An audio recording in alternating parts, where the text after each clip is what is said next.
Rabotai, good morning to everyone. Boker Tov, buenos dias. We're dedicating the shiur, Leilu Nishmat, Devorah Fege Bat Shmuel, and for Refuah Shalema of Ora Devorah, Bat Rivka, Betoch Kol Shar Cholei Yisrael, we should have only Besorot Tovot. Amen. You know, like I mentioned inside, today Yom HaShoah, 4 years ago, I had the privilege, if we can say that it's a privilege, but yes, to join a big group of students to March of the Living, exactly like today 4 years ago.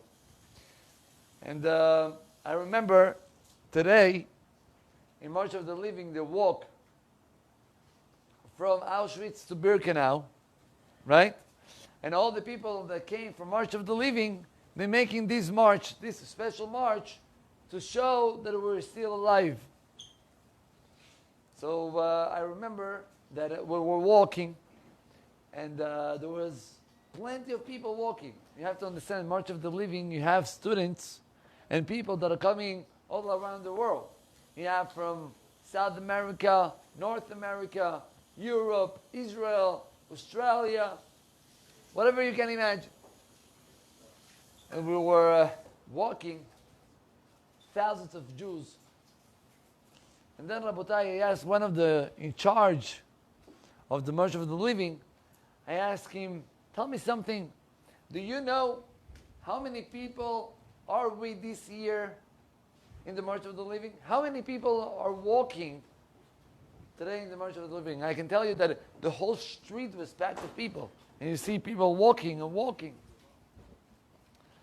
Rabotai, his answer was, we are 7,000 Jews walking.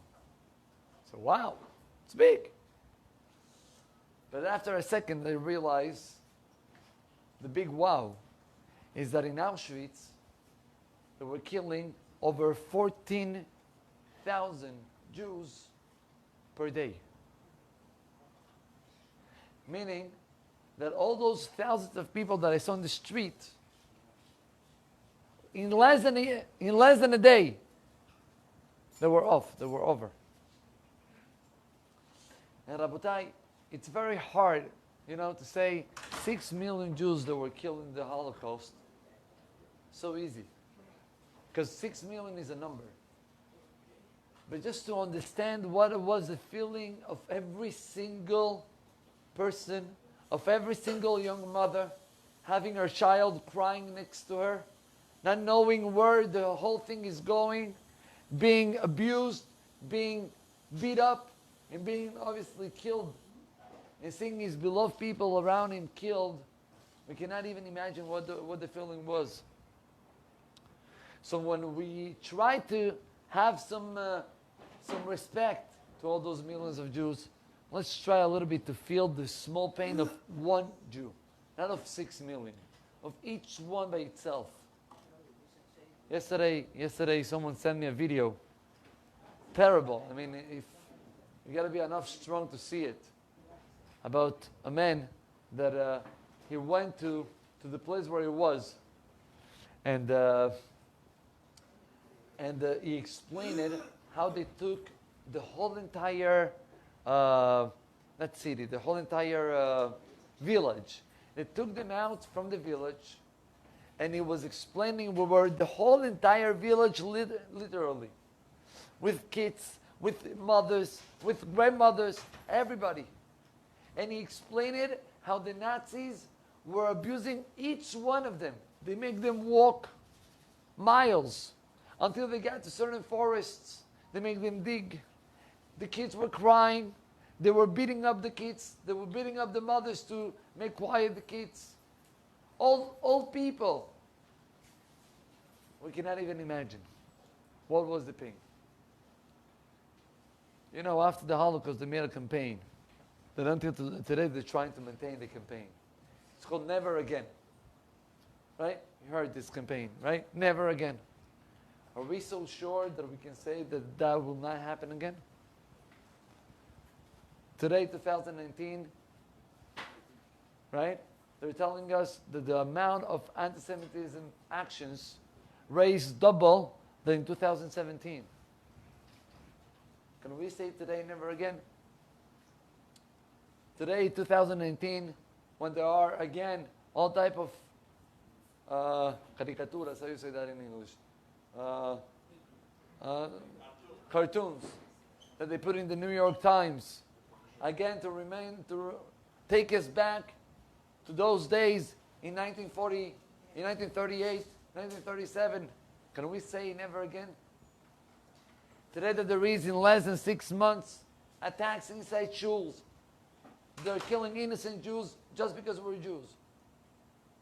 And the reaction of the beloved president is not the reaction that it's not big deal. Can we say never again? Rabotai, Moshe Rabbeinu in Mitzrayim, after 80 years of Holocaust in Mitzrayim, Moshe Rabbeinu had a question inside him. He couldn't believe how it's possible to see so many kids being killed, 150 kids being shechted, being slaughtered every single morning and every single night. How it's possible to take up the kids and let the mothers cry, put them as part of the stones in the buildings. And Moshe Rabbeinu had this question.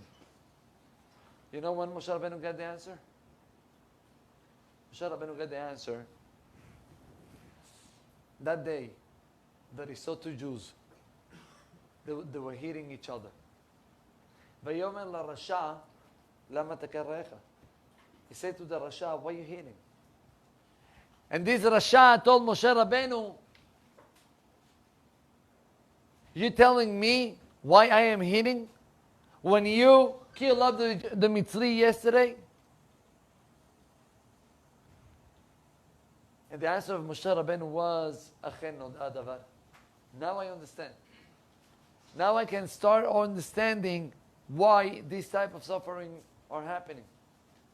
Rabotai, how can we say never again about hate of Goyim on us if we're still hating each other?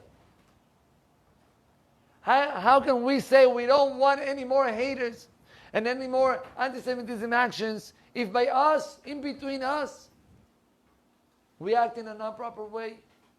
We speak Lashon Hara, we're trying to drown down business of others to raise up our business.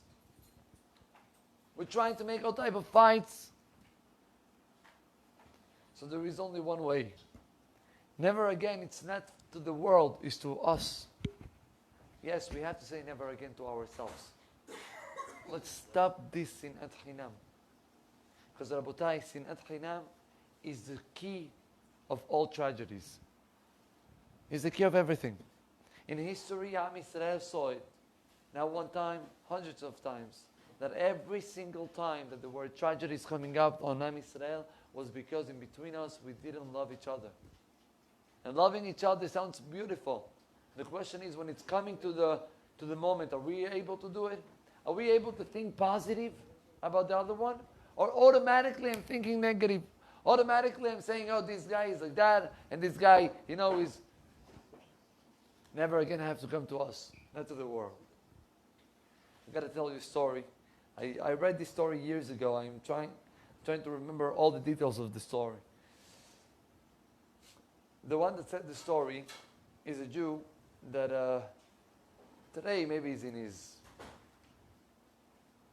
40s, 50s. He said that his uncle survived the Holocaust. His uncle was a very nice, easygoing type of guy. But he never spoke about it.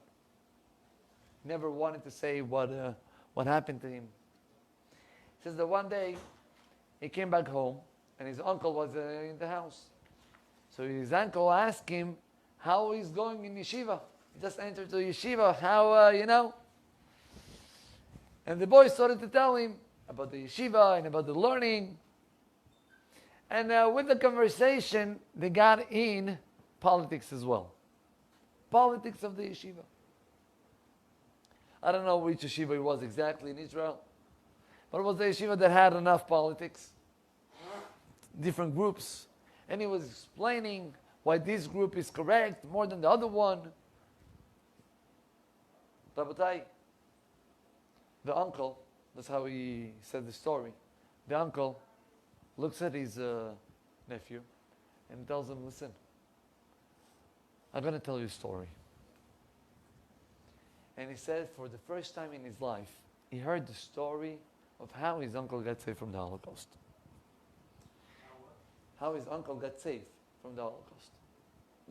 And he said, listen, I was sent like thousands of other Jews to Auschwitz.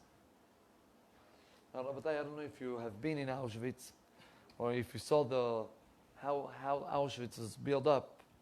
It was built up in a type of machine. You have the trains letting down all the people. The people were need to walk to a certain place, take out the clothings, then to the next room, and in the next room, gas chambers. Then all the Jews, they will take all the bodies and they will put into the ovens to get burned. And like that they were able to kill, like I said at the beginning, 14,000 Jews at least, if not more, per day. So he said that he was taken to Auschwitz and he was sent to the left. Sending to the left, people understood that it was already not so much chance. Not so much.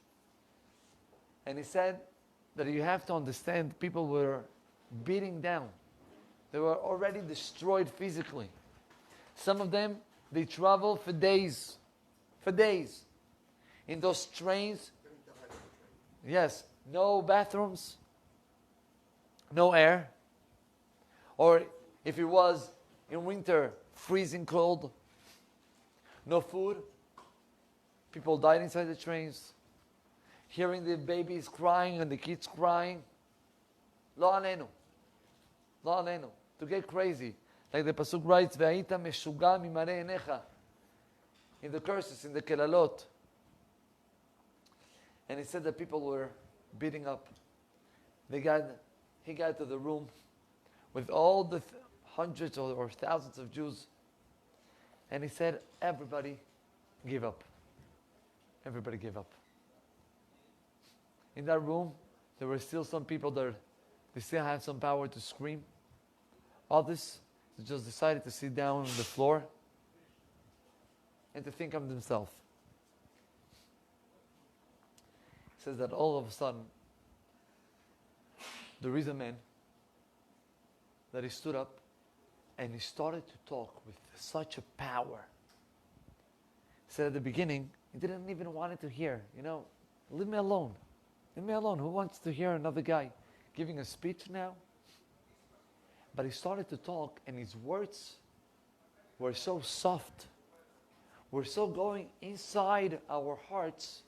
I raised up my head, and I saw a rabbi standing in front of all those hundreds or thousands of Jews inside the room and giving a speech, a real speech. A speech that is the last speech of your life. The speech that is coming from heart. Devarim hayotzim min halev nichnasim min halev. And this man started to say, Rabotai, the Nazis did all the possible to beat us, to kill us, to take away our religion, and to take away all what we can have. But Rabotai, they cannot take away one thing. They cannot take away our unity. They're trying to. They're trying to put all the Jews in charge of beating us up. But we cannot let this happen. We're going to die? Yes, we're going to die. No one's going to be able to leave. There is no chance. But let's at least those last minutes of our life decide to be strong in between us. Let's be able to go up to Gan Eden and to say, God, we're not going as individuals. We're going as a whole community, as a whole nation. He said the words got so into the people that when the Nazis opened up the doors, and we had to walk to the gas chamber, the people were calm. The people were unified and calm. He said that he was standing in the line to get to the gas chamber. And then all of a sudden he feels a hand of one of the Nazis telling him, you come with me. And he came together with the Nazi, and the Nazi, I don't know why, decided that he is going to start working on one of the things that they were needing. And he gets saved from the Holocaust. He said, from all this group, I was the only one that remained alive. To be able to tell you, and he's looking at his nephew, and to tell him that the only weapon that we have is our unity. And if we're not able to understand that yes, we're different, there are many types of different Jews.